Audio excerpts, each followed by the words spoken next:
Ang pinakamasakit na kataksilan ay hindi galing sa kaaway, kundi sa mismong pamilya.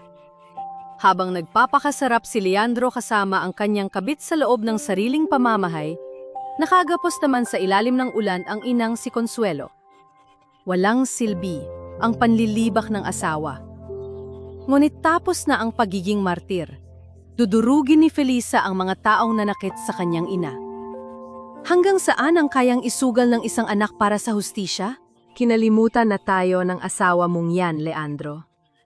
Siyam na buwan sa Mindanao?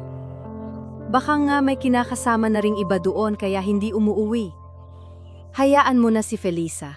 Mabuti pa nga at nandito si Camila na, mas marunong mag-alaga sa'yo. You're right, Ma. Masyado nang pabigat si Feli sa buhay ko, lalo na yung baliw niyang nanay. I should have ended this earlier. Nakakapagod na. Ang mga salitang iyon ay tila mga punyal na walang awang itinarak sa dibdib ni Felisa. Nakatayo siya sa labas ng pinto ng sarili niyang bahay, basang-basa sa malakas na buhos ng ulan. Sa kanyang kanang kamay ay mahigpit niyang hawak ang isang nakabalot na kahon. Ang regalong shawl para sa ikapitumpung kaarawan ng kanyang inang si Consuelo. Sa kaliwang bulsa ng kanyang uniforme ay naroon ang medalyang iginawad sa kanya dahil sa pagbuwis ng buhay sa Mindanao. Umuwi siyang nananabik sa init ng yakap ng pamilya, ngunit ang sumalubong sa kanya ay ang halahak ng mga taong pinag-alayan niya ng kanyang buong buhay. Walang luhang tumulo mula sa kanyang mga mata, ngunit ang kanyang lalamunan ay parang sinasakal ng isang malamig na kamay. Ang pagpintig ng kanyang puso ay napalitan ng isang nakabibinging pamamanhid na unti-unting gumapang mula sa kanyang mga daliri patungo sa kanyang kaluluwa. Ang tahanang ipinundar niya mula sa sariling dugo at pawis ay biglang naging isang estrangerong lugar. Bakit, Leandro? Hindi pa ba sapat ang lahat ng ibinigay ko para sa pamilyang ito? Gustugin man niyang sipain ang pinto at ilabas ang kanyang baril upang komprontahin ang mga lintas sa loob, pinigilan niya ang kanyang sarili. Isang mahinang kaluskos mula sa likod bahay ang umagaw sa kanyang atensyon. Ang tunog ng mga dahong nagkikiskisan sa gitna ng bagyo ay tila may kasamang mahinang daing. Umakbang si Felisa palayo sa pinto, binagtas ang madilim at maputik na daan patungo sa puno ng mangga na itinanim pa ng kanyang yumaong ama. Sa bawat hakbang, pabilis ng pabilis ang pag-inga niya. Nang tumama ang liwanag ng kidlat sa paligid, halos tumigil ang pag-ikot ng mundo ni Felisa. Nakagapos sa magaspang na katawan ng puno ang kanyang inang si Consuelo. Ang matanda ay nakayapak sa putikan, walang suot na pangginaw sa gitna ng malupit na ulan. Ang manipis nitong duster ay nakadikit na sa nanginginig na katawan. Ang mga labi nito ay nangingitim na sa lamig. Ngunit ang nagpadurog ng tuluyan sa matigas na puso ng pulisya ay ang nakita niya sa mga kamay ng kanyang ina. Mahigpit na nakayakap sa dibdib ni Consuelo ang isang luma at gusot na litrato ni Felisa. Huwag ninyong sasabihin kay Feli. Nanginginig at pumiyok ang boses ng matanda, kinakausap ang hangin. Mag-aalala ang anak ko. Baka hindi siya makapagtrabaho ng maayos. Mahal na mahal ko si Feli. Ang natitirang lakas ni Felisa ay tuluyan ng bumigay. Lumuhod siya sa putikan at niyakap ang malamig na katawan ng ina. Hindi siya humagulgol. Ang pinakamatinding sakit ay hindi sumisigaw. Ito ay tahimik na lumalamon mula sa loob. Mabilis niyang inilabas ang kanyang pocket knife at pinutol ang magaspang na lubid na bumaon na sa mga pulso ng matanda. Bago niya itinago ang naputol na lubid sa kanyang bulsa, kinuha niya ang kanyang telpon o at kinuhanan ng litrato ang mga sugat ng ina sa ilalim ng dilim. Isang malamig at kalkuladong galaw. Inalalayan niya ang halos mawalan na ng malay na ina patungo sa lumang bodega sa likod upang pansamantalang masilungan at mapunasan ng tuyong basahan. Ma, nandito na ako! Bulong ni Felisa habang hinahaplos ang basang buhok ng matanda. Pangako, pagbabayarin ko sila. Lahat sila! Matapos masigurong ligtas muna, ang ina at natawagan ng isang pinagkakatiwala ang tauhan para ipasundo ito ng palihim patungo sa ospital maya-maya. Humarap si Felisa sa salamin ng lumang bodega. Pinunasan niya ang ulan at luha sa kanyang muka.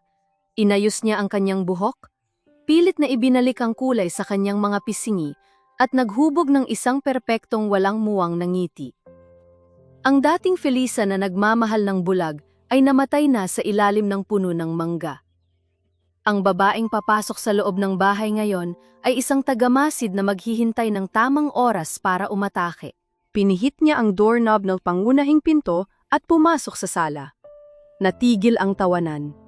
Nanlaki ang mga mata ni Leandro na tila nakakita ng multo. Nabitawan ni Doña Remedios ang hawak na kopita ng wine, lumika ng kalat sa sahig. Sa tabi ni Leandro ay nakaupo si Camila, suot ang isang mahigpit na pulang bestida, pilit na itinatago ang pagkagulat. Babe! Oh my God, Feli! You're home! Mabilis na tumayo si Leandro, isinuot ang maskara ng isang mapagmahal na asawa at naglakad palapit upang salubungin siya.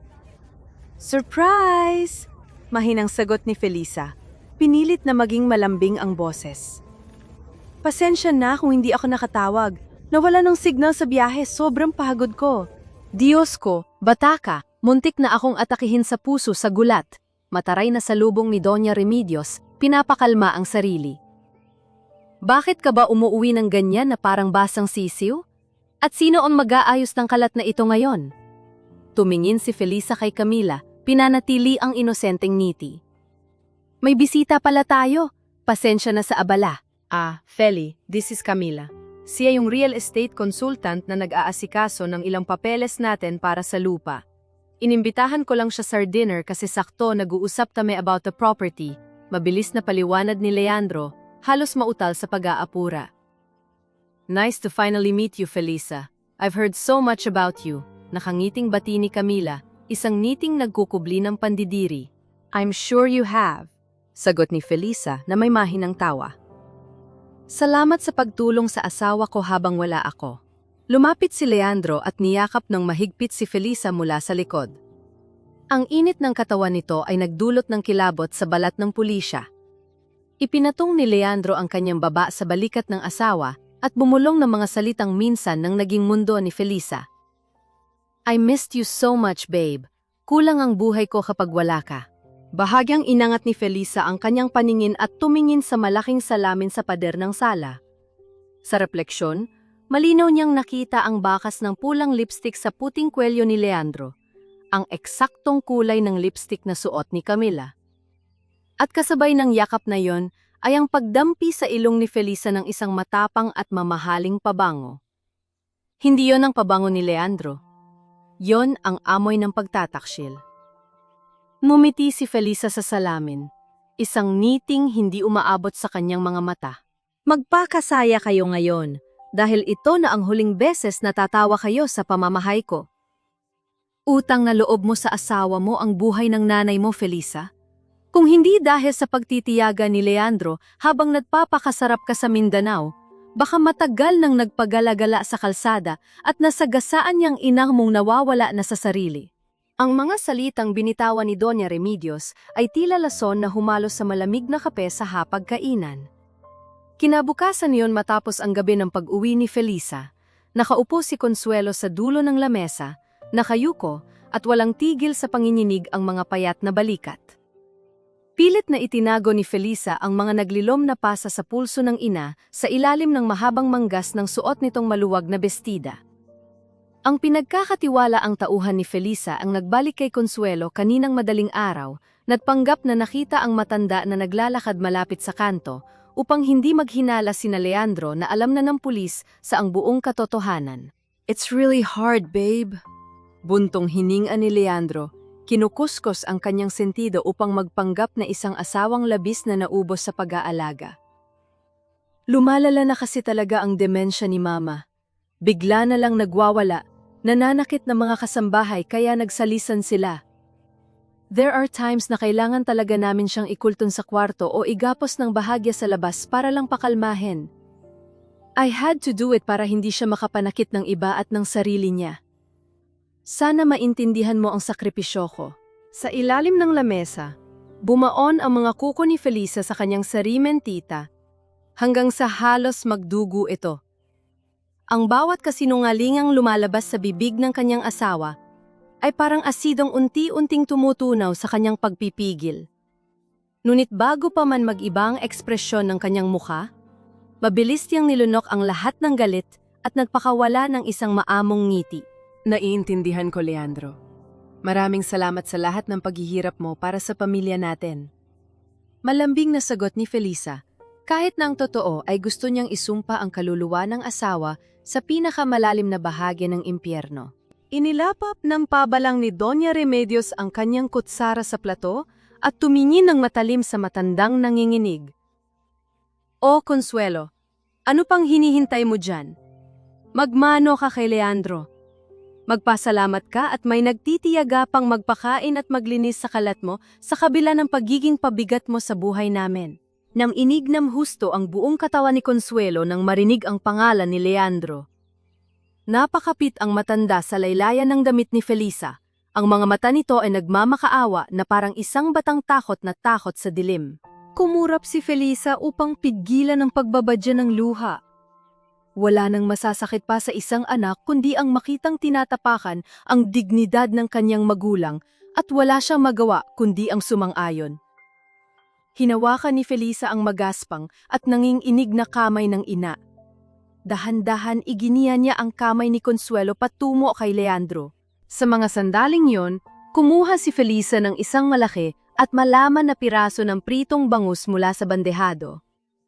Dahan-dahan niya itong inilapag sa ibabaw ng kanini Doña Remedios. Kain po kayo ng marami, ma. Kailangan niyo po ng lakas. Nakangiting wika ni Felisa. Tinanggap yon ng kanyang biyenan na may ngisi ng tagumpay. Hindi alintana ang malamig at walang buhay na mga mata ni Felisa na nakatitig sa kanya. Hindi nila alam na ang bawat pabor na ibinibigay ni Felisa ngayon ay may katumbas na matinding paniningil sa hinaharap. Mula sa siwang ng bintana sa sala, napansin ni Felisa ang paghinto ng pagwawalis ni Aling Rosa, ang kanilang matandang kapitbahay. May malalim na awa at pag-aalala sa mukha nito habang nakatingin sa kaawa-awang kalagayan ni Consuelo. Ibinuka ni Aling Rosa ang kanyang bibig, tila may isang mabigat na lihim na gustong isigaw, ngunit mabilis na lumingon si Leandro patungo sa bintana. Isang madilim at nakababatang tingin ang ipinukol ni Leandro sa matanda. Agad na nag-iwas ng paningin si Aling Rosa, yumuko at mabilis na lumayo dala ang kanyang walis tingting. May alam ang mga tao sa barangay, yon ang sigurado si Felisa, at ang takot nila kay Leandro ang nagpapatahimik sa kanila. Pagsapit ng hapon, umalis si Leandro at ang kanyang ina patungo sa sinasabi nilang mahalagang pulong sa munisipyo. Naiwan si Felisa upang maglinis ng kanilang kwarto. Ang hangin sa loob ng silid ay nananatiling mabigat dahil sa amoy ng pamilyar at mamahaling pabango na naiwan sa mga gamit ng asawa. Binuksan ni Felisa ang aparador upang itupi ang mga damit ni Leandro nang mahagip ng kanyang paningin ang isang itim na leather briefcase na nakatago sa pinakasulok ng ibabang kabinet. Dahan-dahan niya itong hinila at binuksan. Sa ilalim ng mga patong-patong na resibo at bank statements, nakita niya ang isang asul na folder. Pagbuklat niya nito, bumungad ang isang dokumento ng Deed of Absolute Sale para sa 12 ektaryang lupang pamana ng kanyang mga ninuno. Ang lupang matagal nang ipinaglalaban ng kanyang yumaong ama. Bumaba ang paningin ni Felisa sa pinakaibaba ng pahina. Naroon ang isang pirma sa ibabaw ng pangalang Consuelo Alcaraz. Kilala ni Felisa ang bawat kumpas at linya ng sulagtamay ng kanyang ina. Ang pirmang nasa asul na papel ay mabilis, puwersado, at walang bakas ng panginginig ng isang matandang may sakit. Isang malinaw at walang hiyang pamemeke. Habang nakatitig sa pekeng pirma sa asul na papel, isang katanungan ang unti-unting nabuo sa isip ni Felisa. Sino ang kasabwat ni Leandro na may kakayahang kumuha ng mga legal na dokumento at magpasa nito sa notaryo nang hindi dumadaan sa tamang proseso? Ang papel ay nanginginig sa kanyang mga kamay, hindi dahil sa takot, kundi dahil sa papalapit na unos na siya mismo ang magdadala. Ang patalim na hawak ng kaaway ay madaling iwasan, ngunit ang punyal na itinarak ng sariling dugo ay walang palyang bumabaon sa pinakamalalim na bahagi ng puso. Matapos matuklasan ang pekeng dokumento sa kwarto, iisang tao lang ang naisip ni Felisa na matatakbuhan niya. Si Pilar. Ang pinsan niyang itinuring na niyang nakababatang kapatid na nagtatrabaho bilang administrador sa isang pribadong klinika sa kabilang bayan. Kung mayroon mang makatutulong sa kanyang suriin ang tunay na kalagayan ni Consuelo nang walang nakakaalam, ito ay si Pilar. Nang makapasok si Felisa sa malamig at tahimik na opisina ng klinika, isang mahigpit na yakap agad ang isinalubong sa kanya ng pinsan. Ate Feli, Diyos ko, awang-awa ako kay Tita Consuelo. Umiiyak na sambit ni Pilar habang nakakapit sa braso ni Felisa. Matagal ko nang gustong sabihin sa'yo ang mga nangyayari, pero tinakot ako ni Kuya Leandro. Huwag kang mag-alala, ate. Nandito ako.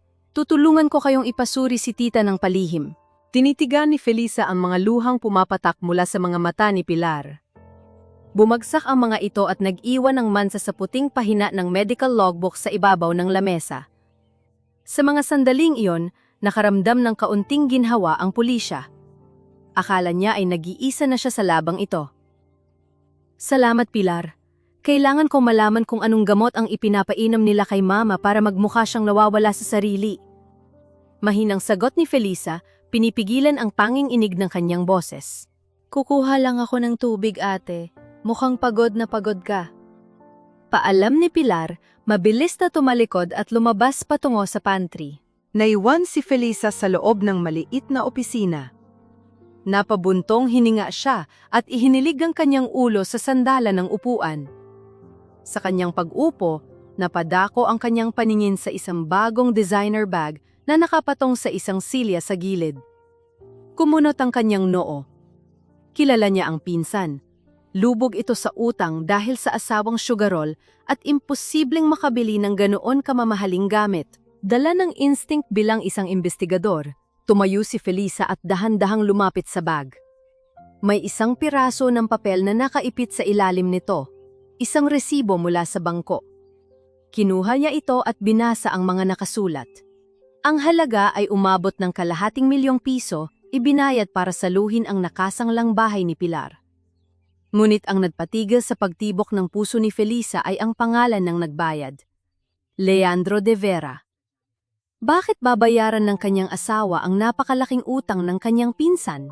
Mabilis na ibinalik ni Felisa ang resibo sa ilalim ng bag.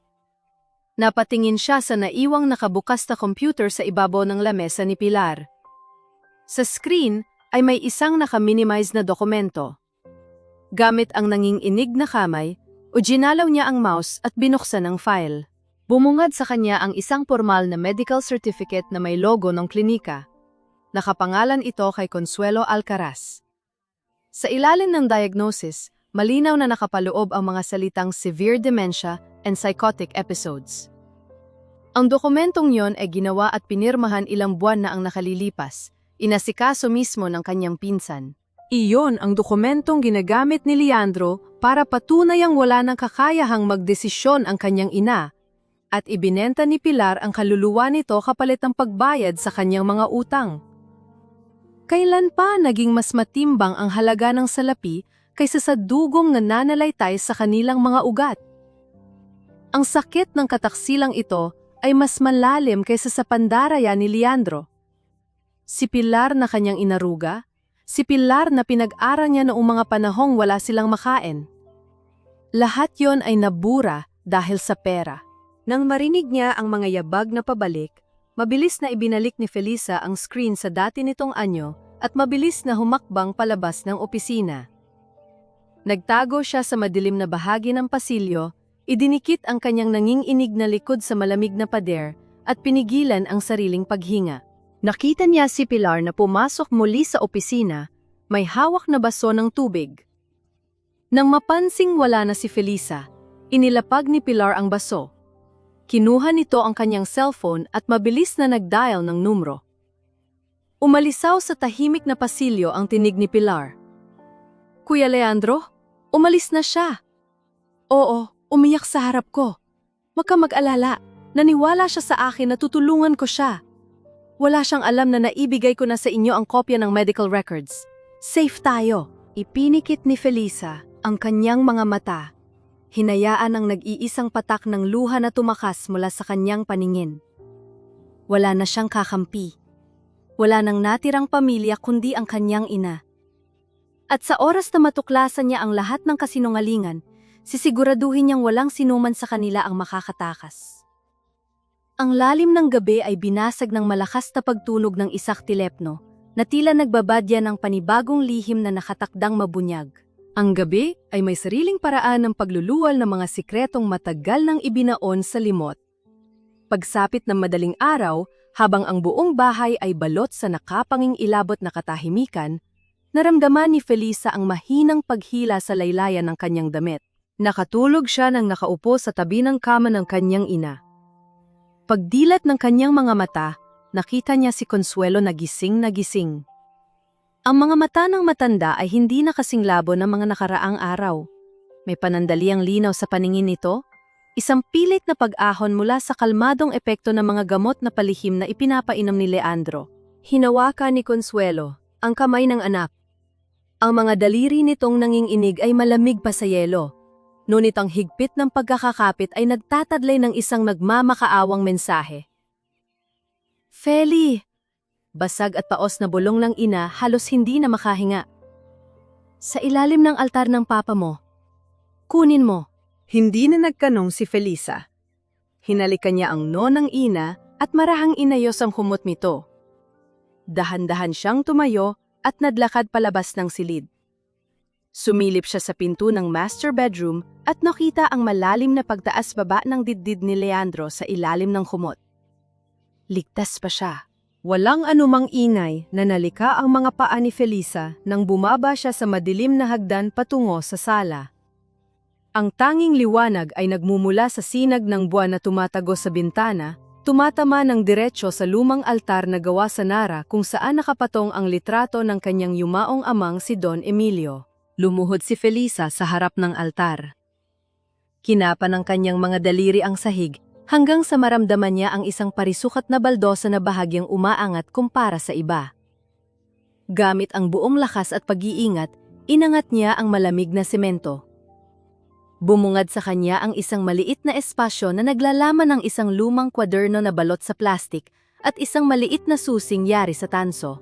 Nanginginig ang mga kamay ni Felicia nang buklatin niya ang kwaderno sa ilalim ng mapusyaw na liwanag. Isa itong talaarawan. Ang mga unang pahina ay naglalaman ng mga kwento ng pang-araw-araw na buhay ng kanyang mga magulang. Ngunit habang lumilipat ang mga pahina, nagbago ang tono ng mga nakasulat. Naging patunay ito ng unti-unting pagbagsak ng buhay ni Consuelo. Nakasulat doon ang mga araw na hindi siya binibigyan ng pagkain ni Doña Remedios. Ang mga gabi kung saan sa pilitang ipinapainom sa kanya ni Leandro ang mga gamot na nagpapalito sa kanyang isipan.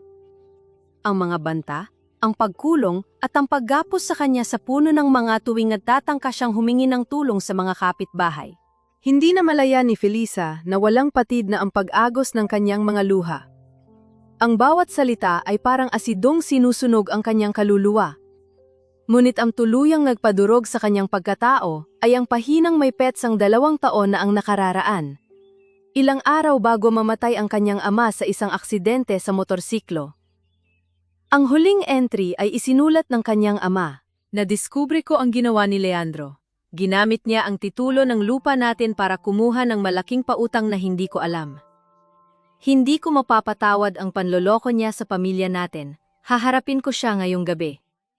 Kung anuman ang mangyari sa akin, gusto kong malaman ni Felisa ang totoo. Tumigil ang pagtibok ng puso ni Felisa.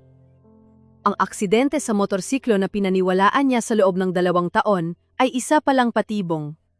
Hindi lamang isang manloloko at magnanakaw ang lalaking pinakasalan niya. Si Leandro ay isang mamamatay tao na kumuha sa buhay ng kaisa-isang lalaking nagmahal ng totoo kay Felisa.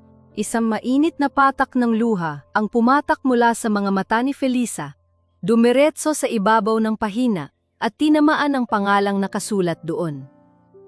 Unti-unting lumabo ang tinta sa pangalang Leandro, sumasabay sa pagguho ng lahat ng paniniwala at pagmamahal na minsan yang inilaan para sa asawa. Sa gitna ng kanyang pagluluksa, isang mabigat na yabag mula sa itaas ng hagdan ang nagpabalik sa kanya sa realidad. Pababa si Leandro upang kumuha ng maiinom. Nataranta si Felisa. Mabilis niyang itinago ang kuwaderno sa loob ng kanyang damit. Nulit sa kanyang pagmamadali ay nadulas mula sa kanyang mga daliri ang maliit na susing tanso. Ang pagtama ng malamig na bakal sa matigas na baldosa ay lumika ng isang matalim na alingawngaw na bumasag sa katahimikan ng buong bahay. Huminto ang mga yabag sa gitna ng hagdan. Sino yan? Malamig at baritonong tanong ni Leandro mula sa dilim. Ang boses ay puno ng pagdududa. Mabilis na gumapang ang kamay ni Felisa sa sahig. Kinakapa ang tanging ebidensya na magbubukas sa natitira pang lihim ng kanyang ama. Mahigpit niyang ikinuyom ang kanyang palad nang maramdaman ng malamig na bakal ng susi, kasabay ng palapit na mga hakbang ng asawa. Sino yan? Ang malamig na boses ni Leandro ay parang yulong tumagos sa gulugod ni Felisa. Mabilis niyang isiniksik ang kwaderno sa waistband ng kanyang pantalon, tinakpan iyon na kanyang maluwag na kamseta. Ang malamig na susing tanso ay mahigpit niyang ikinuyom sa kanyang palad hanggang sa halos bumaon ang mga ngipin nito sa kanyang balat. Nagpanggap siyang nakaupo sa sahig. Sapo ang kanyang no at nag-iingat na huwag gumawa ng anumang kahina-hinalang galaw. Babe, anong ginagawa mo rito sa dilim? Lumapit si Leandro, nakunot ang noong maiging sinusuri ang asawa. Sumasakit ang ulo ko, Leandro. Naghahanap ako ng painkiller pero nahulog ko yata yung bote ng gamot kaya may tumunog. Mahinahon at direktang sagot ni Felisa. Ang kanyang boses ay walang bahid ng takot, tanging ang peking daing ng isang taong pagod at may sakit ang kanyang ipinarinig. Hindi na nag-usisa pa ang asawa. Inalalayan siya nitong tumayo at binigyan ng tubig bago sila bumalik sa silid. Sa buong gabi, hindi ipinikit ni Felisa ang kanyang mga mata. Nakatitig lamang siya sa kisame habang ramdam ang malamig na bakal sa loob ng kanyang palad, katabi ang asawang pumatay sa kanyang ama. Kinaumagahan, ginamit ni Felisa ang kanyang pagiging pulis upang palihim na matunton kung saang bangko nakapangalan ang safety deposit box ng kanyang ama. Gamit ang maliit na susi, nabuksan niya ang kahon na matagal nang naghihintay sa kanya. Walang pera o alahas sa loob. Isang luma at pamilyar na cellphone lamang ang naroon, binalot sa plastik upang hindi masira ng panahon. Hindi na niya ito binuksan sa loob ng bangko. Alam niyang kailangan niya ng isang abogadong walang kinatatakutan upang ibagsak ang mga taong gumawa nito sa pamilya niya. Tanghali na nang makipagkita si Felisa kay Attorney Ines Velasco Madrigal sa isang tagong kapehan sa labas ng probinsya. Isang kilala at walang awang abogado si Ines pagdating sa mga kaso ng agawan sa lupa. Inilapag ni Felisa sa ibabaw ng lamesa ang asul na folder na naglalaman ng kopya ng peking titulo at ang ilang pahina ng talaarawan ng kanyang ina. Tingnan mo yan, attorney. Ginamit ng asawa ko ang kabit niyang si Camila Velasco para pekiin ang pirma ng nanay ko. Unti-unti nilang ibinebenta ang lupa namin sa kumpanya nila, sa Velasco Estates. Dinampot ni Ines ang mga dokumento. Habang binabasa ang mga nilalaman, ang mga mata ng abogado ay nag-alab sa isang tila malupit na kagalakan nang mabasa ang pangalang Camila Velasco. Walang awa niyang hinaplos ang bahagi ng papel kung saan nakasulat ang pangalan ng kumpanya na parang isang nagugutom na hayop na nakakita ng walang kalaban-labang biktima. I will crush them, Felisa. Mariin at nanggigigil na sabi ni Ines. Ibinaba niya ang papel at tinitigan si Felisa ng diretsyo. Sisiguraduhin kong babagsak ang buong Velasco Estates. Iiwan natin si Camila na walang-wala, gumagapang sa putikan. Kumunot ang no ni Felisa. Pinag-aralan niya ang reaksyon ng abogado. Bilang isang investigador, alam niyang ang ganitong klaseng gigil ay hindi nagmumula sa simpleng pagnanais na manalo sa kaso at makatulong sa isang kliyente. Masyado itong personal. Bakit parang galit na galit ka sa kanila, attorney? May personal ba kayong alitan ng mga Velasco? Seryosong tanong ni Felisa. Saglit na natigilan si Ines, Mabilis niyang ibinalik ang propesyonal na maskara sa kanyang mukha at inayos ang pagkakasuot ng salamin. That's not important, Felisa. Ang mahalaga, magkakampi tayo. Ibibigay ko sa iyo ang hustisya mo at ibibigay mo sa akin ang kasong ito. Win-win situation. Just trust me. Tumango si Felisa. Ngunit hindi nawala ang pagdududa sa kanyang dibdib. Kailangan niya si Ines. Ngunit hindi ibig sabihin ay ibibigay niya rito ang buong tiwalaan niya. Iisang tao na lang ang pinagkakatiwalaan niya sa mundong ito. At yon ay ang sarili niya. Matapos ang pag-uusap, nagpaalam na si Felisa upang bumalik sa kanilang bahay at ipagpatuloy ang pagpapanggap. Nang makalabas si Felisa sa kapehan, naiwang mag-isa si Ines sa kanyang mesa. Tiningnan niyang muli ang mga kopya ng dokumentong iniwan ni Felisa. Isang mapaklang ngiti ang sumilay sa kanyang mga labi. Kinuha niya ang kanyang telpo at nagdial ng isang numero na matagal na niyang inaasahang tawagan. Nang may sumagot sa kabilang linya, malamig at punang ang panunumbat ang tinig ni Ines. Papa? Oo, hawak ko na sila. Ang lupa ng mga Alcaraz, ang mga kasinungalingan ng paborito mong anak na si Camila. Lahat ng kailangan natin para pabagsakin siya. Panahon na para kilalanin mo ako. Ang salitang papa ay naiwang nakalutang sa hangin. Ang makulay na banderitas ng paparating na fiesta ay nagsimula ng ilagay sa mga post ng barangay. Ngunit sa loob ng tahanan ng mga Alcaraz, isang maitim na dula ang kasalukuyang itinatanghal. Pagka-uwi ni Felisa mula sa pakikipagkita kay Ines, ibinagsak niya ang kanyang sarili sa mahabang sofa sa sala. Tinakpan niya ang kanyang mukha gamit ang dalawang palad at hinayaan ang kanyang mga balikat na manginig. Umarte siyang parang isang babaeng tuluyan ng naubusan ng lakas at pag-asa. Mabilis na lumapit si Leandro. Umupo sa tabi niya at hinaplos ang kanyang likod. "Babe, anong problema? Bakit ka umiiyak?" Nag-aalalang tanong ng asawa. Inangat ni Felisa ang kanyang mukha. Ipinakita ang mga matang namumula sa peking luha. Pagod na ako, Leandro. Hindi ko na yata kaya. Tama ka. Lumalala na si Mama. Hindi ko na siya kayang alagaan mag-isa. Baka kailangan na nga natin siyang ipasok sa isang facility o home for the aged para ma-monitor siya ng maayos ng mga doktor. Nanlaki ang mga mata ni Leandro, hindi makapaniwala sa bilis ng pagbabago ng ihip ng hangin. "Are you sure, Feli? I mean, I support you. Alam kong nahihirapan ka na. Pero paano natin babayaran ng facility? Mahalang ganon." "Pumapayag na akong ibenta ang lupa ng papa."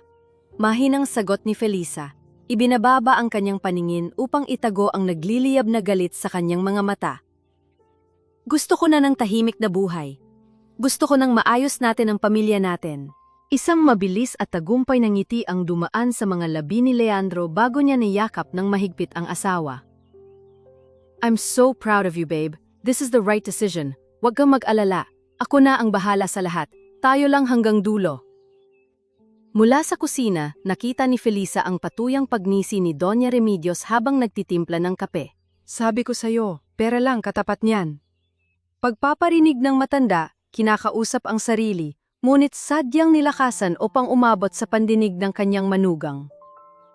Wala ring kwenta ang pagmamarunong kung wala namang pambayad sa pag-aalaga. Pabigat kasi. Kinagat ni Felisa ang loob ng kanyang pisngi hanggang sa malasahan niya ang sarili niyang dugo. Hinayaan niya silang mag-isip na nanalo na sila. Hinayaan niya silang magpakasaya sa ilusyon ng kanilang tagumpay. Kinabukasan ng hapon, dumating si Camila sa bahay. Nakasuot ito ng isang mamahaling puting dress at may dalang makapal na brown envelope. Sa pagpasok pa lang nito sa sala, nagpalitan agad sila ng malagkit at makahulugang tingin ni Leandro. Isang patagong landian na akala nila ay hindi napansin ni Felisa. "I prepared all the documents, Feli," nakangiting sabi ni Camila. Inilalapag ang mga papel sa ibabaw ng glass table. "Kailangan na lang natin ng thumb mark ni Tita Consuelo at pirma mo bilang witness para ma-process na natin ang payment mula sa Velasco Estates. Trust me, you'll be set for life. Matutulungan niya na ng maayos ang mama mo." Inalalayan ni Felisa ang kanyang ina palabas ng kwarto. Nang makita ni Consuelo si Camila at ang mga papel sa mesa, biglang nagwala ang matanda. Pilit nitong iniaalis ang sarili sa hawak ni Felisa, nanginginig sa matinding galit at takot na bumalot sa buong katawan. Ahas, mga magnanakaw! Sigaw ni Consuelo, pilit na inaabot ang mga papel upang punitin ito. Hindi ko ibebenta ang lupa ng asawa ko, mga hayop kayo. Ma, tama na po! Madiin ngunit peking paninita ni Felisa, pilit na niyayakap ng mahigpit ang ina upang pakalmahin ito sa harap ng kanyang mga kaaway.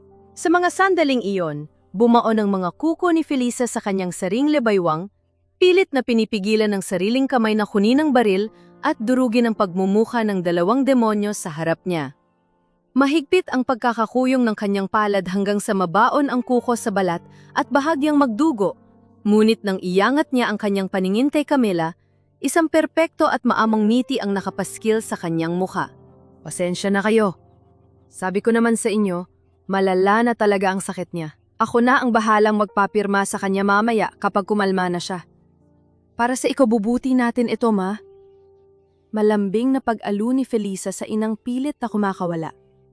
Napanghiti si Camila ng malapad, lubos na nasiyahan sa nakitang pagkaawa-awa ng pamilya Alcaraz. Kinuha nito ang kanyang mamahaling bag at tumayo ng may matayog na postura. Good. I'll leave the documents here. Malambing na wika ni Camila, punong-puno ng kayabangan.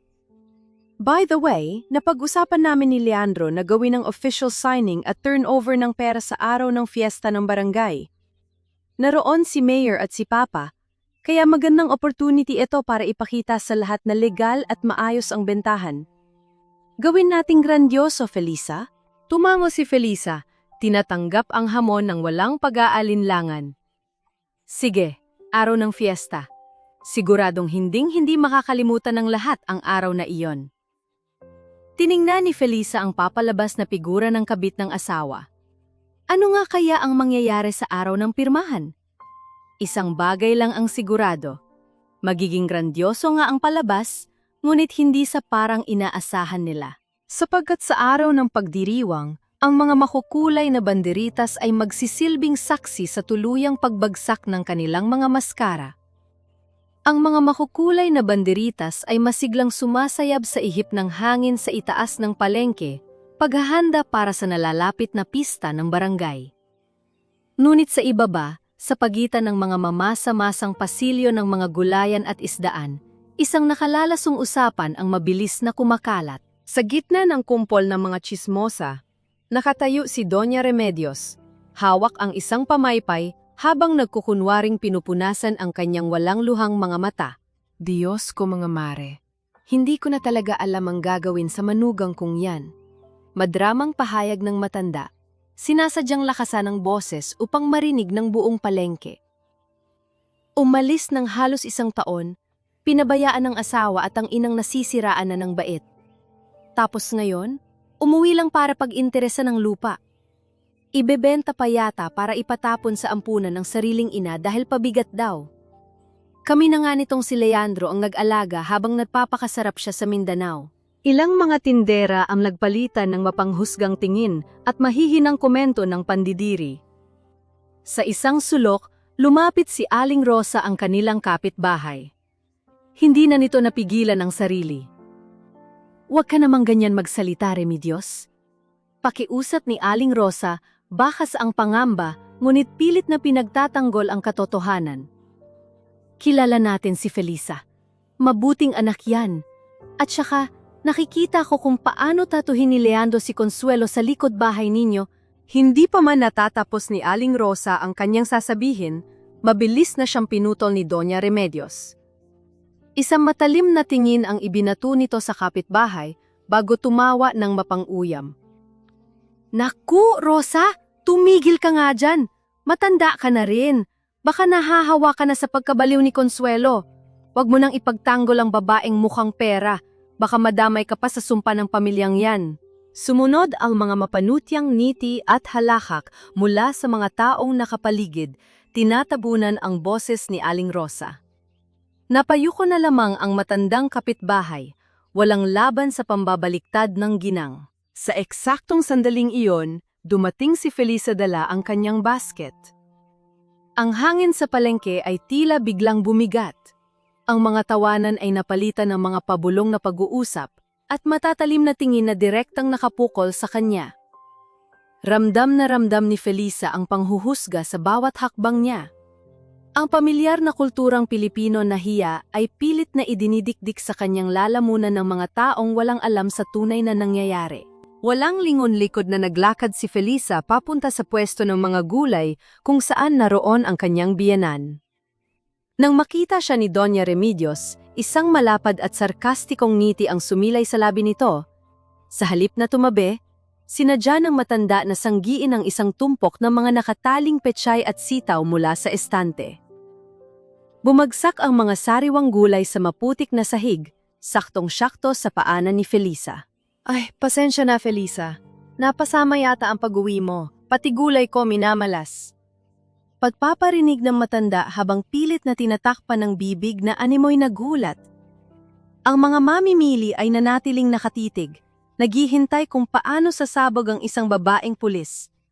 Ngunit walang sumabog. Walang boses na tumaas. Dahan-dahang lumuhod si Felisa sa maputik na kalsada. Isa-isa niyang pinulot ang mga gulay na nabahira ng itim na dumi. Gamit ang laylayan ng kanyang sariling malinis na damit, tahimik at maingat niyang pinunasan ng putik sa bawat dahon.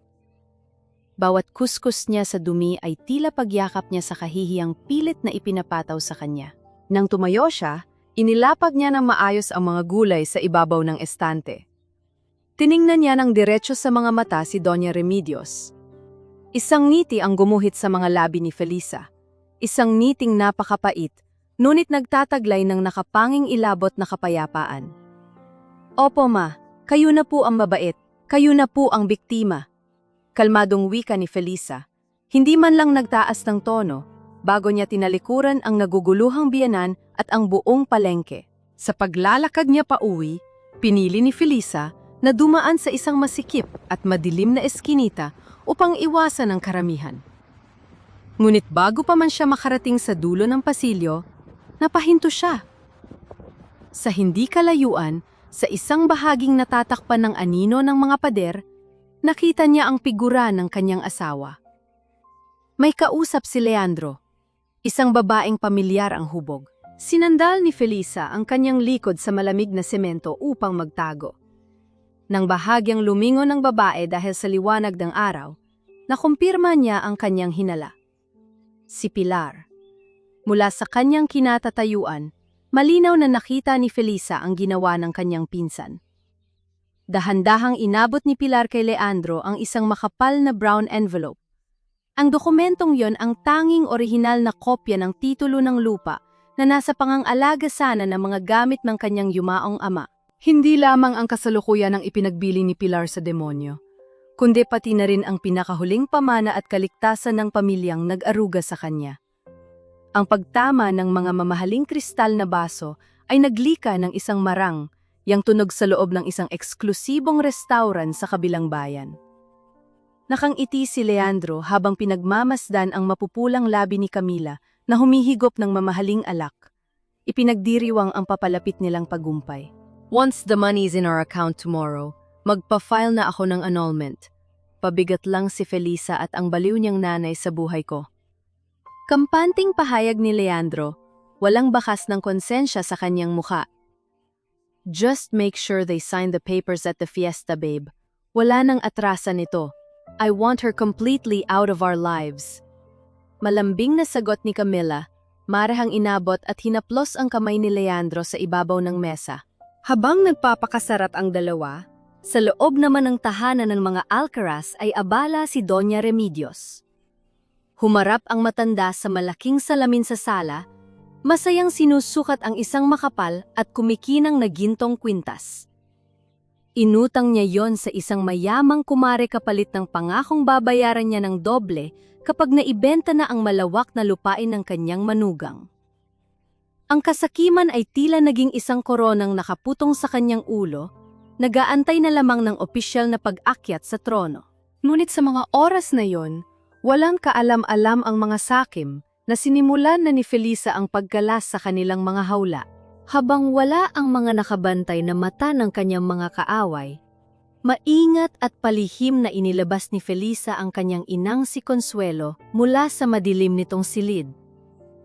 Isang itim na sasakyan na minamaneho ng isa sa mga pinagkakatiwalaang pulis ni Felisa mula sa kanyang dating presinto ang naghihintay sa likod ng bahay.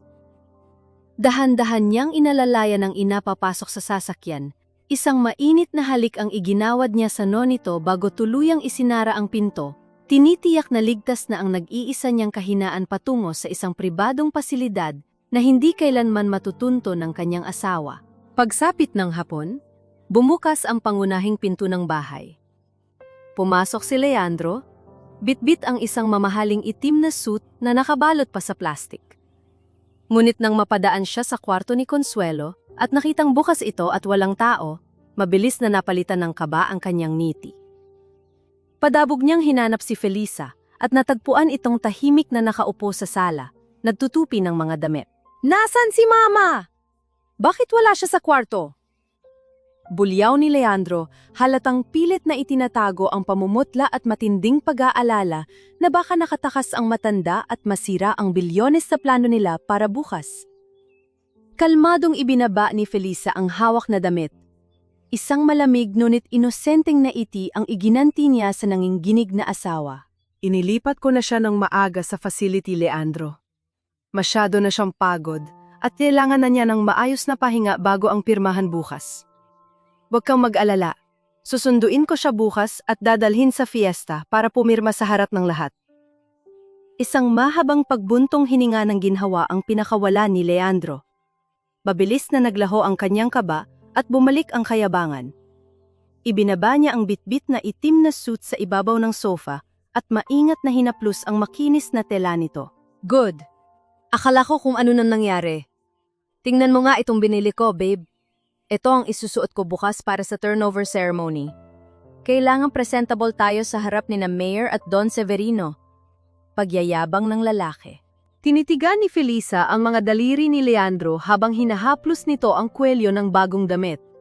Sa isip-isip ni Felisa, napakaganda nga ng suot na yon. Isang perpekto at eleganteng kasuotan na saktong-sakto para sa isang lalaking lalamunin ng lupa. Tiniyak niya sa kanyang sarili na ang damit na yon ang magiging perpektong suot ni Leandro sa araw ng sarili nitong pagluluksa. Bago pa man makasagot si Felisa, nag-ilaw at naglika ng sunod-sunod na panging-inig ang kanyang telepo na sa ibabaw ng mesa. Isang tawag mula sa isang numero na kabisado niya kung kanino. Pumunta si Felisa sa kusina upang sagutin ang tawag ng palihim. "May problema tayo." Malamig at nagmamadaling bungad ni Ines sa kabilang linya. "Nalaman ng papa ko ang mga galaw natin. Binabayaran na nila ang mga taong hahawak ng kaso. Kailangan nating bilisan ang plano." Kumuyom ang kamao ni Felisa. Nakahanda na sana siyang sumagot nang biglang may dumamping isang kakaibang amoy sa kanyang ilong. Isang amoy na mabilis na kumakalat sa hangin mula sa labas ng kanilang bahay, nagdadala ng babala ng kamatayan. Ang nakasusulasok na amoy ng usok. Ang nakasusulasok na amoy ng usok ay mabilis na gumapang mula sa siwang ng pinto sa kusina, kumikiliti sa pang-amoy ni Felisa at nagdadala ng matinding pangamba. Ibinaba niya ang telpono at mabilis na tumakbo palabas ng bahay. Ang naglalagablab na liwanag mula sa likod bahay ay nagpinta ng mga nakatatakot na anino sa mga dingding. Ang lumang bodega ni Don Emilio, ang lugar kung saan nakatago ang mga naiwang gamit ng kanyang yumaong ama, ay mabilis na nilalamon ng isang nagnangalit na apoy. Ang mainit na hangin ay humampas sa mukha ni Felisa, nagbabadya ng tuluyang pagkaabo ng mga natitirang katibayan. Alam niya sa kanyang sarili kung sino ang may pakagagawan nito.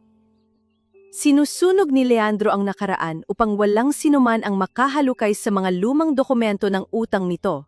Mula sa di kalayuan, nakita niya si Doña Remedios na nakatayo sa isang ligtas na distansya, iwinawasiwas ang mga braso at nagpapanggap na nag-aalala. "Tulong! Tulungan niyo kami! Nasusunog ang bodega! Baka madamay ang pamamahay ko!" Sigaw ng matanda, ngunit walang bakas ng tunay na takot sa mukha nito. Isang sulyap lang ang kinailangan ni Felisa upang makita ang peking dula ng kanyang biyenan. Hindi nag-aksaya ng panahon si Felisa. Habang nagkakagulo ang mga kapitbahay na may dalang mga timba ng tubig, walang pag-aalinlangang sumuong si Felisa sa gitna ng nag-aapoy na bodega. Ang matinding init ay tila libu-libong karayom na tumutusok sa kanyang balat. Ang usok ay pumasok sa kanyang mga baga, pinipigilan ang kanyang paghinga, subalit hindi siya huminto. Ang kanyang paningin ay nakatutok sa isang tagong sulok ng kwarto, sa ilalim ng isang makapal na tabla na hindi alam ng kanyang asawa. Gamit ang kanyang pilit na lakas, inangat niya ang tabla at kinuha ang isang maliit na kahon na gawa sa matibay na kahoy, ang kahon na naglalaman ng pinakatatagong mga resibo at liham ng kanyang ama.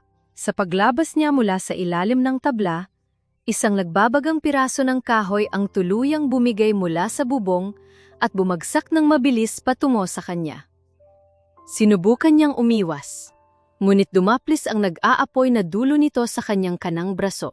Ramdam ni Felisa ang hapdi ng nasusunog na balat, subalit hindi niya binitiwan ang kahon. Mahigpit niyang niyakap ang nagiinit na kahon sa kanyang bidib. Sa gitna ng nagbabadyang kamatayan at nakakapasong init, naramdaman niya ang mahigpit at maamong yakap ng kanyang yumaong ama. Tila ibinubulong ng kahon na hindi siya nag-iisa, na ang bawat sugat na natatamo niya ngayon ay magiging sandata niya bukas. Nakalabas siya ng bodega bago pa man tuluyang gumuho ang buong istruktura. Napaluhod siya sa damuhan, umuubo at habol ang hininga, ngunit ang kahon ay ligtas na nakatago sa ilalim ng kanyang damit. Mabilis na lumapit si Leandro, umaktong parang isang nag-aalalang asawa sa harap ng mga nagkukumpulang kapitbahay. Hinawakan nito ang mga balikat ni Felisa at pilit na itinayo ang asawa. Anong ginagawa mo, Felisa? Bakit ka pumasok doon? Muntik ka nang mamatay sa katangahan mo para lang sa mga basurang yan. Panunumbat ni Leandro, pilit na pinupunasan ng dumi at uling sa mukha ng asawa gamit ang sariling panyo. Tiningnan siya ng diretsyo ni Felisa. Wala nang luha sa kanyang mga mata. Tanging isang malamig at nag-aapoy na determinasyon. Tinitigan niya ang lalaking nasa likod ng sulog na ito, ang lalaking pumatay sa kanyang ama, at ang lalaking pilit na inililibing siya sa kasinungalingan. Hindi pa ako pwedeng mamatay, Leandro. Malamig na wika ni Felisa. Ang boses ay kalmado ngunit may dalang nakapanging ilabot na bigat. Marami pa akong tatapusin bukas. Hindi na nakasagot si Leandro. Umatras siya ng bahagya. Hindi maintindihan ang lamig na bumalot sa tingin ng kanyang asawa. Tinalikuran siya ni Felisa at naglakad pabalik sa loob ng bahay. Bawat hakbang niya ay sinasabayan ng matinding hapdi, ngunit hindi niya ininda iyon. Ang nakasunog na paso sa kanyang braso ay magsisilbing paalala ng apoy na kanyang pinagdaanan. Apoy na gagamitin niya upang sunugin silang lahat sa mismong araw na kanilang pinakainghintay na tagumpay. Maagang umalis ng bahay si Felisa kinabukasan. Ang hapdi ng paso sa kanyang braso ay binalat niya ng benda at itinago sa ilalim ng mahabang manggas, pilit na ikinukubli ang pisikal na ebidensya ng pagtatangka sa kanyang buhay. Dumiretso siya sa klinika ni Pilar, dahil maaga pa at wala pang mga pasyente, nadatnan niya ang pinsan na nag-iisa sa opisina, umiinom ng kape habang masayang nag-aayos ng mga papeles. Nang makita ni Pilar si Felisa, mabilis na nagbago ang reaksyon nito. Ibinaba niya ang hawak na baso at ibinalik ang maamo at inosenteng ngiti. Ate Feli, napaaga ka yata. Kamusta si Tita Consuelo? Mabuti ba ang pakiramdam niya ngayon? Malambing na bati ni Pilar, puno ng peking pag-aalala. Hindi sumagot si Felisa.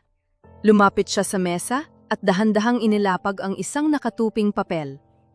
Nang buklatin niya ito, bumungad ang malinaw na litrato ng kanyang ina.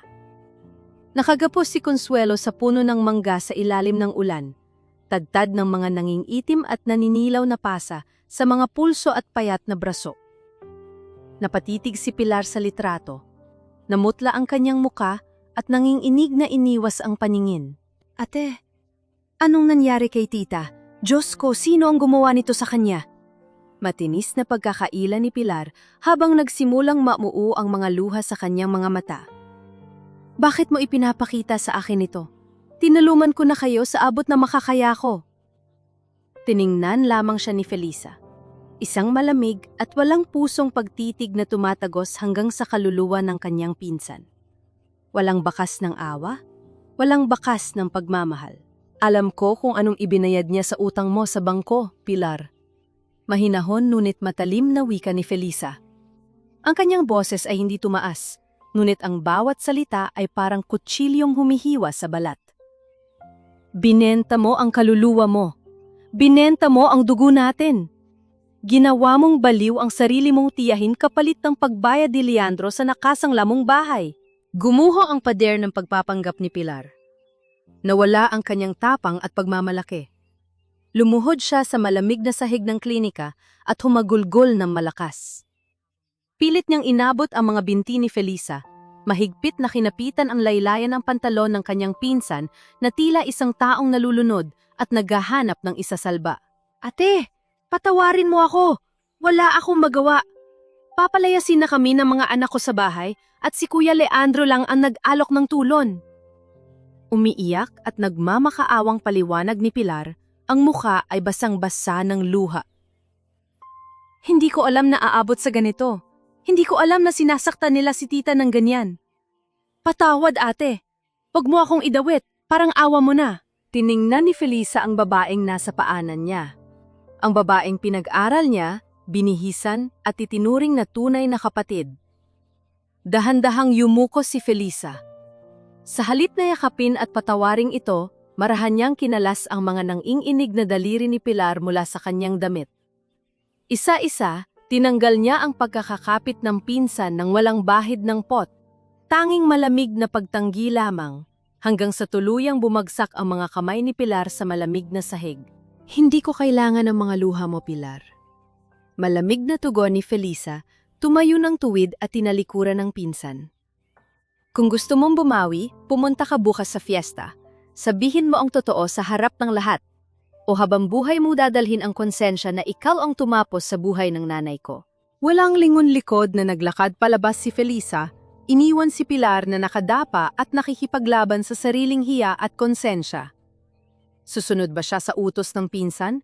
O tuluyan siyang magpapakain sa takot at patuloy na magtatago sa kasinungalingan? Sa paglabas ni Felisa ng klinika, saktong pumarada ang isang sasakyan. Bumaba mula rito si Ines, salubong ang kilay at halatang balisa. Sinalubong siya nito bago pa man siya makalapit sa kalsada. May masama tayong balita, Felisa. Nagmamadaling bungad ni Ines, pilit na ibinababa ang boses upang hindi marinig ng mga dumadaan.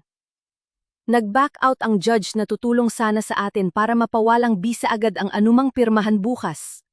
Nabayaran na ni Camila at ng pamilya niya. Binili na nila ang batas. Tumigil ang pag-ikot ng mundo ni Felisa. Ang mapanutyang ngisi ng tagumpay ni Camila mula noong isang araw ay nagbalik sa kanyang alaala, sinasabayan ng matinding panginginig sa kanyang mga kalamnan. Paano niya lalabanan ng isang kalaban na hawak na pati ang katarungan? Ang sikat ng araw ay tila walang kayang ibigay na init sa malamig na tensyon sa pagitan ni Felisa at Ines sa gilid ng kalsada.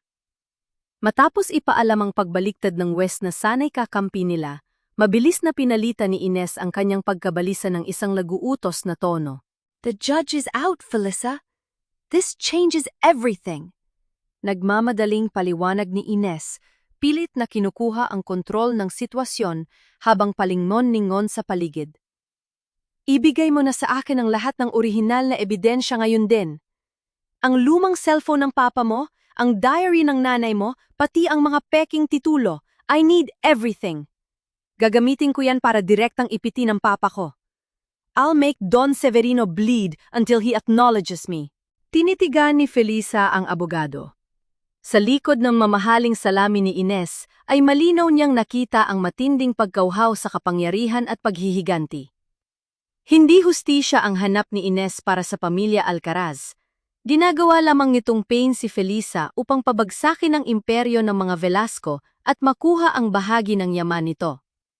Nais lang gamitin ng abogado ang katotohanan bilang baraha para sa sariling interes. Umiling ng dahan-dahan si Felisa, humidpit ang hawak sa kanyang bag kung saan nakatago ang mga huling alas ng kanyang laban. Hindi ko ibibigay sa'yo. Kung ibibigay ko ang mga orihinal, gagamitin mo lang ito para makipagkasundo sa tatay mo at pilitin siyang bigyan ka ng posisyon. Ibebenta mo rin ako kapag nakuha mo na ang gusto mo. Nanlilisik ang mga mata ni Ines. Lumapit siya ng isang mabilis na hakbang, tila handang sakmalin ang pulisya sa sobrang galit. Huwag kang maging tanga, Felisa. Ako lang ang kakampi mo rito. Kung hindi mo ibibigay ang mga yan, iiwan kita sa ere bukas. Tingnan natin kung paano kalalaban sa buong angka ng mga Velasco at sa asawa mo nang mag-isa sa araw ng pirmahan. Wala kang kapangyarihan doon. Imbes na umatras at magpakita ng takot, mas lalong tumuwid ang pagtayo ni Felisa. Hinarap niya si Ines, tinitigan ng tuwid sa mga mata ng walang kurap. Sa kislap ng mga mata ng abogado, nakita ni Felisa ang sarili niyang refleksyon. Isog babaeng naubos na ang luha, nadurog na ang puso, at wala nang natitirang takot na mawalan pa ng kahit ano. Hindi ako lumalaban para sa mana at pera niyo, Ines. Malamig na banta ni Felisa, bawat salita ay may diin na kasing bigat ng bakal na itinitutok sa dibdib ng kausap. Lumalaban ako para sa buhay ng nanay ko. Kaya pumili ka ngayon. Tulungan mo ako at tapusin natin ito ng tama o isasama kita sa mga ibabagsak ko bukas bilang kasabot ng kapatid mong si Camila. Alam ko ang laro mo, Ines. Huwag mo akong subukan. Naiwang nakatayo at walang masabi si Ines habang tahimik na naglakad palayo si Felisa. Ang hangin ng pagdududa ay pumulupot sa isipan ng pulisa habang pabalik siya sa kanyang bahay. Kakampi ba o kalaban si Ines bukas? Lalaban ba siyang mag-isa? O may natitira pang budi ang abogadong puno ng galit sa ama? Kinaumagahan, ang tahimik na paligid ng barangay ay tuluyan ang binasag ng malakas at masiglang tunog ng banda ng musiko na nagmamasid sa pagbubukas ng fiesta. Ang masayang tugtugin ng mga trumpeta at tambol ay umaalingaw sa buong kabahayan, nagdadala ng peking saya sa isang araw na nababalot ng matinding poot at pagbabadya. Sa loob ng bahay ng mga Alcaraz, tahimik na nagsusuot si Felisa ng isang simpleng puting damit. Bumukas ang pinto ng kwarto. Pumasok si Leandro, suot ang kanyang pinagmamalaking itim na suit. Nakapaskil sa mukha ng kanyang asawa ang pinakamalapad at pinakamayabang nitong ngiti. Tila isang haring handa ng kunin ang kanyang korona mula sa mga kamangmangan ng kanyang reyna. Handa na ba kayo ng baliw mong nanay? Mayabang at walang galang na tanong ni Leandro habang inaayos ang kanyang kurbata sa harap ng salamin. Siguraduhin mong hindi siya gagawa ng eskandalo mamaya sa harap ni na Mayor Felisa. Na yun na ang araw natin. Ang malakas na tulog ng banda ng musiko mula sa kalsada ay patuloy na nambabasag sa pandinig, sumasabay sa mabilis na pagpintig ng puso ni Felisa, nagbabadya ng isang napakalaking entablado para sa nalalapit at hindi mapipigilang sakuna. Ang bulwagan ng barangay ay nag-uumapaw sa mga tao, napapalamutan ng mga ginintuang tela at malalaking bulaklak na sumisimbolo sa kayamanan at impluwensya ng pamilyang Velasco. Ang mismong alkalde ng bayan ay nakaupo sa gitna ng mahabang mesa sa entablado, masayang nakikipag-usap kay Don Severino, ang mayamang ama ni Camila na nag-aakalang nabili na niya ang buong pagkatao ng bawat naninirahan sa lugar na yon. Sa kabilang dulo ng mesa, nakaupo sina Leandro at Camila. Tila, sila ang mga bayani ng araw na yon. Nakasuot ng puting traje de boda si Camila na akala mo ay ikakasal, habang si Leandro ay nagmamalaki sa kanyang itim na suit. Nagpapalitan sila ng malalambing at mapupungay na tingin, lihim na naggiriwang sa bilyones na papasok sa kanilang bulsa, kapalit ng buhay at dignidad ng isang inang walang kalaban-laban. Sa ibaba ng entablado, abalang-abala si Doña Remedios sa pag-iikot at pag-iingay sa harap ng kanyang mga kumare at mga inutangan. Nakita niyo ba kung gaano kabait ang anak kong si Leandro? Bukod sa ibebenta niya ang lupa para may ipangpagamot doon sa asawa niyang walang kwenta at sabihan ng nasisiraan ng bait, magdodonate pa siya ng malaking halaga para sa bagong basketball court ng barangay natin? Ganyan pinalaki ng isang Remedios ang kanyang anak. Hindi katulad ng iba riyan na walang utang na loob. pagmamayabang ng matanda, habang pilit na inilalantad ang gintong kwintas na hinihiram lamang niya. Sumang-ayon ang mga tsismosa sa paligid, pumalakpak at bumilib sa peking pagkamartir ng pamilya de Vera. Ang lahat ng tao sa bulwagan ay tila na hipnotismo ng yaman at kasinungalingan. Hanggang sa bumukas ang maliit na pinto sa gilid ng bulwagan. Tahimik na pumasok si Felisa. Nakasuot siya ng isang simpleng puting bestida na walang kahit anong palamuti. Ang kanyang mukha ay walang bahid ng make-up. Ngunit ang kanyang mga mata ay matalim, malamig at walang kahit anong emosyon na mababakas. Ang aura na bumabalat sa kanya ay hindi ang aura ng isang babaeng susuko, kundi isang mandirigmang handang pumatay. Ang mga pabulong na usapan ay nagsimulang gumapang sa hanay ng mga tao. Naghihintay silang makita ang baliw na si Consuelo, ngunit nag-iisa lamang si Felisa. Mabilis na tumayo si Leandro mula sa kanyang inuupuan. Sinalubong niya ang kanyang asawa sa gitna ng bulwagan, pinanatili ang kanyang peking ngiti para sa madla. Ngunit nang makalapit siya ay mabagsik siyang bumulong. Nasaan na si Mama? Nasaan ang papeles? Huwag mong sabihin nag-inarte na naman ang baliw na yon at hindi mo napapirma? Nandito na si Mayor at si Don Severino, Felisa. Huwag mo akong ipahiya rito. Hindi sumagot si Felisa. Hindi man lang niya tinapunan ng tingin ang asawang uhaw sa pera. Dahan-dahan siyang naglakad, nilampasan ang nanggigigil na si Leandro at dumiretso patungo sa mismong entablado. Umakyat siya sa mga hakbang na gawa sa kahoy. Ang bawat yabag ng kanyang sapatos ay umaalingaw-ngaw sa paligid hanggang sa makarating siya sa gitna, sa mismong harap ng mikropo, noon na nakalaan sana para sa pirmahan ng kontrata. Kumunot ang noo ni Camila. Tumayo si Don Severino, naguguluhan sa inaasal ng asawa ng lalaking katransaksyon nila. Tiningnan ni Felisa ang buong bulwagan. Tinitigan niya isa-isa ang mga muha ng mga taong nanghusga sa kanya, ang matalim na muha ni Doña Remedios, ang kabadong tindig ni Leandro, at ang aroganteng anyo ni Camila. Inilapit ni Felisa ang kanyang mga labi sa mikropono. Ang kanyang boses ay malinaw, mahinahon, at tagos hanggang buto. Magandang umaga po kay Mayor, kay Don Severino, at sa lahat ng mga kapitbahay na nandito ngayon para masaksihan ang bentahan ng lupang ipinundar ng aking yumaong ama. Huminto siya ng bahagya, pinagmamasda ng pawis na nagsisimulang tumulo sa noo ni Leandro. Maraming salamat po sa paghihintay. Alam kong hinihintay ninyo ang thumb mark ng nanay kong si Consuelo Alcaraz para maging opisyal na ang bentahang ito. Nakita niyang pilit na tumango si Leandro at mumiti ng alanganin sa mga tao. Ngunit, gusto ko pong formal na ipaalam sa inyo. Malamig na pagpapatuloy ni Felisa. Hindi na po kailangan ng thumb mark dahil nandito siya para magsalita. Ang huling linya ni Felisa ay tila isang malakas na kidlat na tumama sa gitna ng bulwagan. Ang maingay na paligid ay biglang namatay. Walang sinuman ang huminga, walang sinuman ang kumilos. Ang mga mata ni Leandro ay nanlaki na halos lumabas sa kinalalagyan nito. Nabitawan ni Doña Remedios ang kanyang pamaypay, bumagsak sa sahig ng hindi niya namamalayan. Sa gitna ng nakakabinging katahimikan ng madla, isang tunog ang pumukaw sa kanilang atensyon. Mula sa pinakamalaking pinto sa likuran ng bulwagan, umalingaw-ngaw ang isang mabagal, maangas at ritmikong pagtama ng kahoy sa sahig. Bumukas ng tuluyan ang malalaking pintuan na gawa sa mahogany.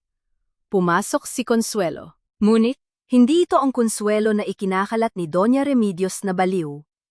Hindi siya nakayuko, hindi kuskusin, at walang suot na maduming duster. Nakasuot ang matanda ng isang eleganting itim na terno, ang kanyang puting buhok ay maayos na nakapusod, at ang kanyang mukha ay malinis at puno ng dignidad.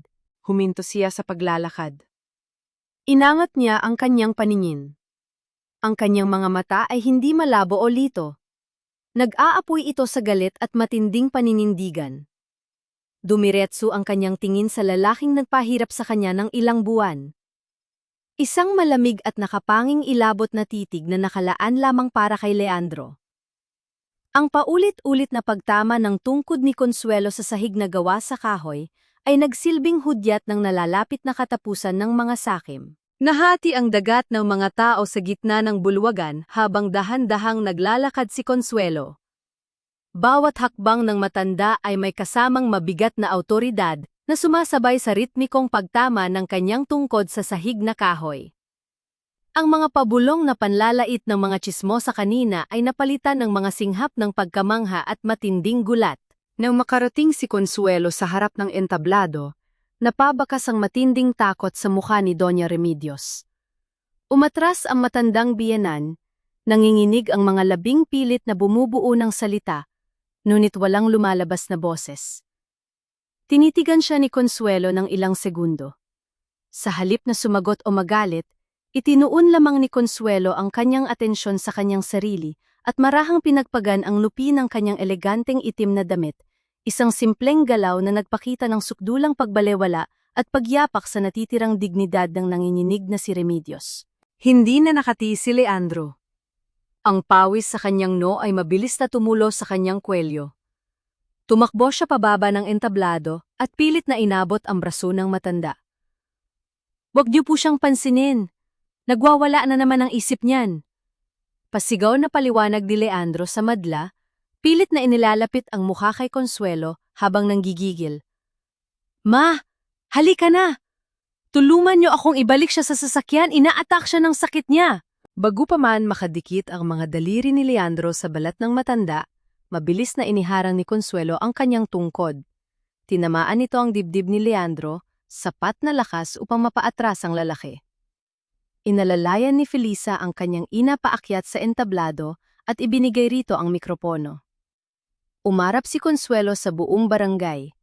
Ang kanyang boses, bagaman may bakas ng katandaan, ay umalingaw-ngaw ng buong tapang at walang pag-aalinlangan. Hindi ako baliw. Ang tatlong salitang yon ay nagpatahimik sa lahat ng nagdududa. Tiningnan niya ng diretso sa mga mata si Leandro, na ngayon ay namumutla na parang nakakita ng kamatayan. At mas lalong hindi ako nakalimot, Leandro. Hindi ko nakalimutan kung paano mo ako ginutom sa sarili kong pamamahay. Kung paano mo palihim na ipinainom sa akin ang mga gamot na nagpalito sa isip ko.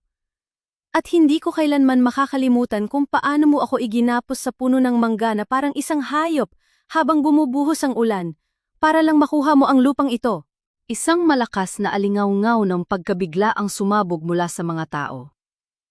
Ang mga matang kanina ay mapanghusga kay Felisa, na yon ay puno ng pandidiri at put na nakatitig kina Leandro at Doña Remedios. Sa gitna ng nagbabadyang pagkasira ng kanilang plano, mabilis na tumayo si Camila. Ang kanyang maamong muka ay napalitan ng matinding desperasyon na iligtas ang bilyones na nakataya. Kinuha niya ang isang makapal na dokumento mula sa kanyang bag at iwinasiwas iyon sa harap ni Mayor at ng mga opisyal. This is absurd. Paninira lang ang lahat ng ito. Matinis na sigaw ni Camila. Mayor, Don Severino, we have a legally binding special power of attorney. Nakapirma na si Tita Consuelo rito ilang buwan na ang nakararaan. We can proceed without this drama. Legal ang transaksyong ito. Hindi sumagot si Felisa. Sa halip, binuksan niya ang kanyang malaking bag at naglabas ng mga makapal na brown envelope. Isa-isa niya itong inilapag sa harap ni Mayor, ng mga opisyal ng barangay, at sa mismong harap ng naguguluhang si Don Severino. Nang buklatin nila ang mga envelope, bumungad ang mga pormal na medical records mula sa isang sikat at lehitimong pasilidad, nagpapatunay na walang anumang demensya si Consuelo, kundi malnutrisyon at epekto ng maling gamot. Ngunit ang nagpatigil sa paghinga ng alkalde ay ang mga malilinaw na litrato. Mga litrato ng nangingitim na pasa sa leeg, sa mga pulso, at ang mismong larawan ni Consuelo na nakagapos sa puno ng mangga sa gitna ng bagyo. Tingnan ninyong mabuti ang mga litratong yan. Malamig at matalim na wika ni Felisa. Ang boses ay parang yelong tumutusok sa balat ng bawat makarinig. Yan ang resulta ng pag-aalaga at sakripisyo na ipinagmamalaki ng asawa ko at ng kanyang ina. At ang pirma sa papel na hawak ng kabit niya? Isang malaking peke na pinatunayan ng mismong forensic examiner na kinontrata ko bago pa man ako bumalik dito. Lagsimulang magalit ang mga tao. May mga sumigaw ng walang hiya at kapal ng mukha patungkol kay Leandro at sa kanyang ina. Si Doña Remedios ay pilit na nagtatago sa likod ng mga upuan, pilit iniiwasan ang mga matatalim na tingin ng mga taong minsan niyang minaliit. Nang makita ni Don Severino ang mga ebidensya at naramdaman ang put ng taumbayan, mabilis na nag-isip ang matandang negosyante. Alam niyang kapag nadawit ang pangalan ng kanyang kumpanya sa kasong pambubugbog at pamimek, babagsak ang buong Velasco Estates. Mabilis siyang tumayo, inayos ang kanyang suit, at nagpasyang ilaglag ang sariling anak para iligtas ang negosyo. Paninira ito. Malakas na pahayag ni Don Severino, pilit na ginagawang formal at inosente ang kanyang boses. Wala kaming kinalaman sa mga kalokohang ito. We are a respectable company, Felisa. Kung totoo man ang mga ebidensyang yan, hindi kami kasabot ng asawa mo o ni Camila sa pananakit sa nanay mo. Velasco Estates is stepping out of this deal immediately. Napangiti si Camila sa tako at nang marinig ang pagtatakwil ng sarili niyang ama. Ngunit bago pa man makahakbang palabas si Don Severino, isang tinig mula sa likuran ng bulwagan ang pumuto sa pagtakas nito. Isang tinig na puno ng pait at matagal na paghihintay. Meron, Papa. Lahat ay napalingon patungo sa pinanggalingan ng malamig na boses na iyon. Naglakad papasok sa gitna ng bulwagan si Ines. Ang kanyang postura ay tuwid na tuwid, walang bahid ng pag-aalinlangan, habang ang mga mata nito ay nag-aapoy sa matinding galit at pagkasabik. Tinitigan niya si Don Severino na ngayon ay namumutla at nanginginig ang mga labi. Ipa, kilala mo ako sa kanila, Papa. Matapang na hamon ni Ines, ang boses ay sadyang nilakasan upang marinig ng lahat. Sabihin mo sa kanila na ako si Ines Velasco Madrigal, ang anak mong itinago sa dilim dahil ikakasira ng malinis mong pangalan. Nagsimulang magbulungan ng mga tao. Nanlaki ang mga mata ni Camila. Umabante ito at matalim na hinarap ang abogada. How dare you! Wala kang karapatang sirain ang pamilya namin! Nanggigigil na sigaw ni Camila. Ang matalim na paglapat ng palad ni Camila sa pisini ni Ines ay lumika ng isang nakabibinging aling-aungaw sa buong bulwagan. Namula ang pisingi ng abogada, ngunit hindi siya natinag. Hindi siya umurong o nagpakita ng takot. Isang malamig ng ngiti ang sumilay sa kanyang mga labi. Masakit pa dyan ang ginawa niyo sa akin. Kalmadong sagot ni Ines, siya ka naglabas ng isang makapal na folder at inihagis yon sa paanan ni Don Severino. Mga internal emails yan ng Velasco Estates. Malinaw na nakasulat dyan ang mga utos mo, Papa, at ang pag-uusap niyo ni Camila tungkol sa pagbayad ng mga peking notaro o para mapabilis ang pagkuha sa lupa ng mga Alcaraz. Pareho kayong kasabwat. Sa kabila ng ingay at kaguluhan ng pamilya Velasco, isang babae ang dahan-dahang lumabas mula sa likuran ng mga nagkukumpulang tao. Umiiyak si Pilar. Naghihina ang kanyang mga tuhod, ngunit pinilit niyang tumayo sa gitna ng madla. Totoo po lahat ng sinasabi ni Ate Feli. Umiiyak na pag-amin ni Pilar. Ang mukha ay basang-basa ng luha at hiya. Binayaran po ako ni Kuya Leandro para gumawa ng peking medical records na nagsasabing baliw na si Tita Consuelo. Binenta ko ang sarili kong pamilya para sa pera. Patawad, Ate Feli. Patawad. Nang marinig yun, tuluyan ang nawala ng kontrol si Doña Remedios. Pilit siyang sumingit sa gitna ng mga tao, iwinawasiwas ang kanyang mga kamay na parang isang nasusuklam na reyna na nawawala ng kaharian. Mga sinungaling! Mga bayaran kayo! Gusto niyo lang nakawin ang pera ng anak ko? Paninira lang ito! Tili ng matandang biyanan, pilit na kinukuha ang simpatya ng mga kapitbahay. Ngunit hindi na gumana ang kanyang panlilinlang. Lumabas mula sa hanay ng mga manonood si Aling Rosa, ang matandang kapitbahay na matagal ng pilit pinatahimik. Tiningnan niya si Doña Remedios ng puno ng pandidiri. Matagal na kaming tahimik, Remedios. Pero nakita namin ang pagmamalupit nyo. Nakita namin kung paano nyo itinuring na hayop si Consuelo. Kayo ang tunay na mga demonyo rito. Sigaw ni Aling Rosa. Unti-unting lumayo ang lahat ng mga tsismosa at kapitbahay mula kay Doña Remedios, iniiwan siyang nag-iisa sa gitna ng isang bilog ng kahihiyan at pagkasuklam. Ngunit hindi pa doon natatapos ang lahat. Sa ibabaw ng entablado, tahimik na inilabas ni Felisa ang lumang cellphone ng kanyang yumaong ama. Ikinabit niya ito sa malaking speaker ng barangay na nakalaan para sa programa. Humarap siya kay Leandro. Ang asawa niya ay halos hindi na makahinga sa matinding takot, ang mga mata nito ay nagmamakaawa, naghahanap ng awang hindi na kailanman maibibigay ni Felisa. Pinindot ni Felisa ang play. Umalisaw sa malalaking speaker ang tunog ng static na sinundan ng isang malalim, malit at pamilyar na boses. Ginamit mo ang lupa ko para umutang ng palihim, Leandro. Ninakawan mo kami. Sasabihin ko ang lahat ng ito kay Felisa. Ipapakulong kita. Nang marinig ang boses na iyon, walang patid na pumatak ang mga luha ni Felisa. Ang tinig na matagal na niyang hinahanap-hanap ang boses ng amang laging nagtatanggol sa kanya. Dahan-dahang napapikit si Felisa, hinahayaan ang boses ng kanyang ama na yakapin ang kanyang wasak na kaluluwa sa huling pagkakataon sa gitna ng maingay na pista. Mula sa speaker, narinig ng buong barangay ang nagmakaawang boses ni Leandro na nauwi sa isang mainit na pagtatalo. Sinundan ito ng tunog ng mabigat na pagkaladkad, ang tunog ng pagbagsak ng isang mabigat na bagay sa semento, at ang pahikbing pag-ungol ng isang matandang nasasaktan. Katahimikan ang bumalot sa recording hanggang sa marinig ang nanginginig na boses ni Leandro sa kabilang linya ng telpono. Camila, tumulong ka. Tinulak ko siya. Tumama ang ulo ng matanda sa semento. Hindi siya humihinga.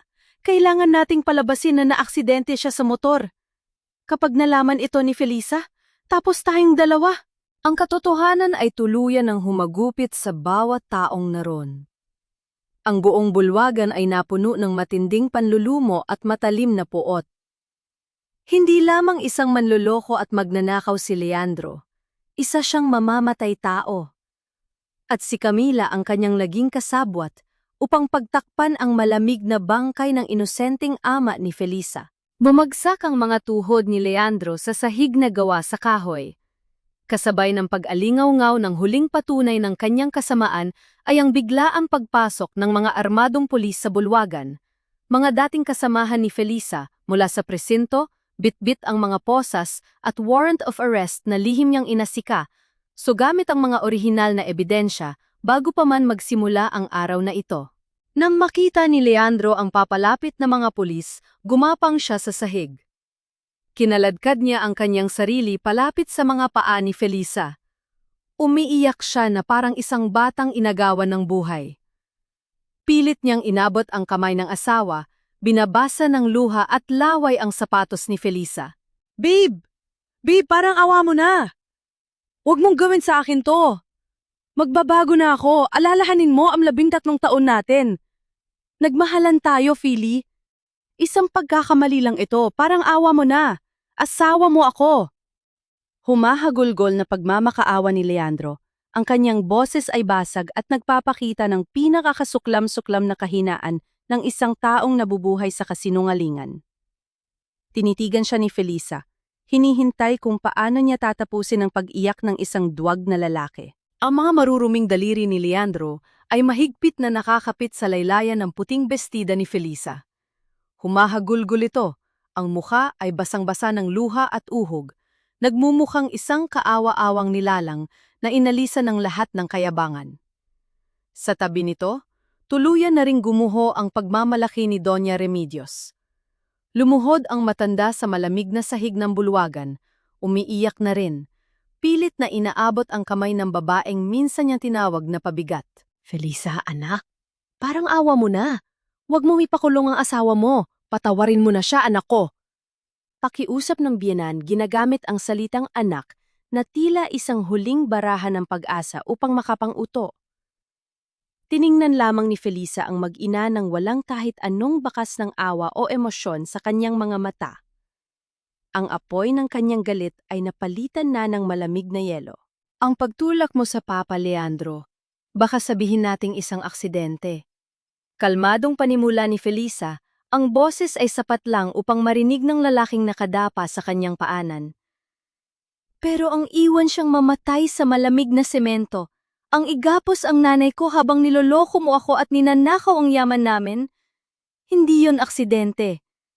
Araw-araw mo itong pinili, Leandro. Dahan-dahan ni. Yang inangat ang kanyang paa. Gamit ang dulo ng kanyang sapatos, marahan ngunit madiin niyang itinulak ang mga nanginginig na kamay ni Leandro Palayo sa kanyang mga binti, parang nag-aalis ng isang nakadiring dumi na kumapit sa kanyang damit. Itinaas ni Felisa ang kanyang kaliwang kamay. Walang pag-aalinlangan niyang hinubad ang gintong singsing na 13 taon niyang isinuot bilang tanda ng kanyang katapatan at pag-ibig. Hindi niya ito itinapon o isinampal sa mukha ng asawa upang gumawa ng eskandalo. Marahan siyang naglakad patungo sa mesa kung saan nakapatong ang pekeng kontrata na inihanda ng Velasco Estates. Ipinatong niya ang singsing sa ibabaw ng papel, saktong-sakto sa tabi ng pekeng pirma ng kanyang ina. Humarap siyang muli kay Leandro. Tapos na tayo. Hindi na nag-aksaya ng panahon ang mga kapulisan. Mabilis nilang iginapos ang mga kamay ni Leandro, na ngayon ay wala ng lakas, kundi ang umiyak habang kinakaladkad patayo. Sunod nilang pinusasan si Camila. Pilit pa ring nagwawala ang kabit, pilit na tinatawag ang kanyang ama. Ngunit si Don Severino ay mabilis na tumalikod at naglakad palabas upang iligtas ang sariling pangalan at kumpanya.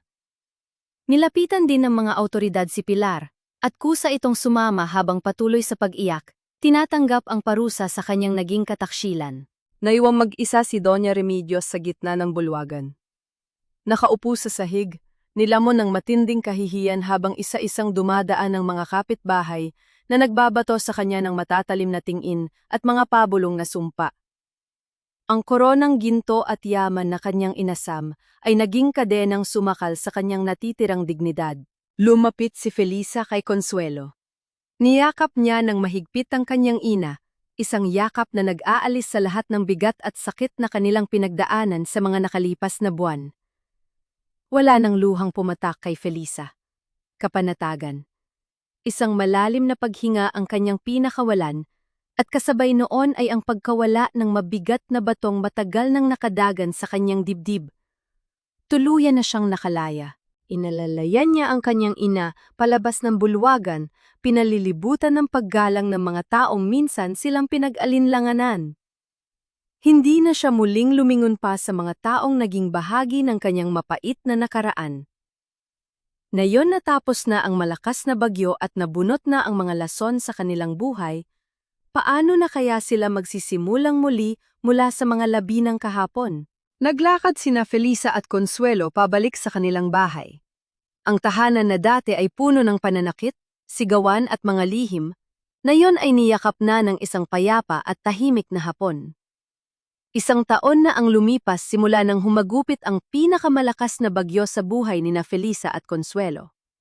Ang oras ay parang isang tahimik na ilog na nag-anod sa mga dumi ng nakaraan, nag-iwan ng isang malinaw at payapang bukas para sa mga naiwan. Sina Leandro at Camila ay kasalukuyang nagbabayad ng kanilang mga kasalanan sa likod ng malamig na rehas ng piitan. Wala nang natirang bakas ng kanilang kayabangan matapos patunayan ng batas ang kanilang kinalaman sa panloloko at sa pagkamatay ni Don Emilio. Ang imperyo ng Velasco Estates ay tuluyan ng gumuho matapos ang magkakasunod na investigasyon na pinangunahan mismo ni Ines. Si Doña Remedios naman ay naiwang mag-isa, walang kumakausap, walang lumalapit sa kanya sa barangay. Ang matandang sakim na minsan ay nangarap ng ginto at kapangyarihan ay nabubuhay ngayon sa isang maliit at madilim na inuupahang kwarto, nilalamon ng sariling kahihiyan at paghihirap hanggang sa dapit hapon ng kanyang buhay. Si Pilar ay bumalik sa probinsya matapos lisanin ang kanyang propesyon, buong pusong tinatanggap ang parusa ng batas at ng lipunan. Hindi na siya muling tinanggap ni Felisa sa kanyang buhay. Sa puso ni Felisa, napatawad na niya ang pinsan, ngunit may isang matibay na aral siyang pinanghawakan. Ang pagpapatawad ay ang pagpapakawala ng galit sa dibdib upang makasulong, ngunit hindi ibig sabihin nito ay kakalimutan mo ang ginawa nila o bibigyan mo muli ng pagkakataon ang mga taong muntik nang pumatay sa kaluluwa mo. Ang tiwala, kapag nabasag ng paulit-ulit, ay hindi na obligasyong buuin pa. Ang malawak na lupain ng mga Alcaraz ay nanatili sa kanilang pangalan. Imbes na ibenta upang mapagkakitaan, ginamit ni Felisa ang isang malaking bahagi nito upang magtayo ng isang maliit at mapayapang sentro. Isang ligtas na tahanan para sa mga inabandonang matatanda sa kanilang bayan, isang lugar kung saan walang sinuman ang itatali sa dilim, gugutumin o tatawaging pabigat. Ang bawat sulok nito ay puno ng pagmamahal at pag-aaruga na minsan ay ipinagkait kay Consuelo. Isang hapon, habang ang papalubog na araw ay nagpipinta ng kulay ginto sa kalangitan, magkasamang lumabas sina Felisa at Consuelo patungo sa likod bahay. Ang hangin ay malamig at nagdadala ng amoy ng mga sariwang dahon. Lumapit sila sa matandang puno ng mangga. Ang punong iyon ang naging saksi sa pinakamalupit na gabi sa buhay ng kanyang ina. Dati, ay nais itong ipaputol ni Felisa dahil sa mapait na alaalang dala nito. Ngunit pinigilan siya ni Consuelo dahil hindi raw dapat hayaan na ang kasamaan ng ibang tao ang magdikta sa mga alaala ng lugar na itinanim ng may pagmamahal ng kanyang ama. Ngayon, sa mismong matibay na sanga kung saan iginapos si Consuelo noong gabing bumubuhos ang ulan, nakasabit ang isang bagong gawang duyan na yare sa makinis na kahoy. Umupo si Consuelo sa duyan. Nakangiti habang marahang itinutulak ito ni Felisa. Ang mga mata ng matanda ay puno ng liwanag. Wala nang bakas ng takot, kalituhan o kalungkutan. Pinagbasdan ni Felisa ang maaliwalas na mukha ng kanyang ina. Naramdaman niya ang isang mainit na patak ng luha sa kanyang pisngi. Ngunit hindi ito luha ng pighati o pasakit. Luha ito ng matinding kaligayahan, tagumpay at pasasalamat. Sa huli, naunawaan ni Felisa na ang pamilya ay hindi kailanman nasusukat sa iisang dugong nananalaytay sa mga ugat o sa pangalang nakasulat sa papel. Ito ay nasusukat sa pagrespeto, sa pag-ibig na walang hinihinihing kapalit, at sa matapang na pagprotekta sa dignidad ng bawat isa. Hindi kailanman magiging rason ang salitang utang na loob upang hayaan mong tapakan ng iyong pagkatao at saktan ka ng paulit-ulit. Walang sinuman ang may karapatang gawing kang bilanggo ng isang nakakalasong samahan sa ngalan ng pag-aasawa o kadugo. Ang pag-ibig na totoo ay nagpapalaya, naghihilom, at nagbibigay ng lakas. At sa ilalim ng matandang puno ng mangga, habang marahang hinihipan ng hangin ang kanilang mga alalahanin, nahanap nilang muli ang tunay na kahulugan ng salitang kapayapaan.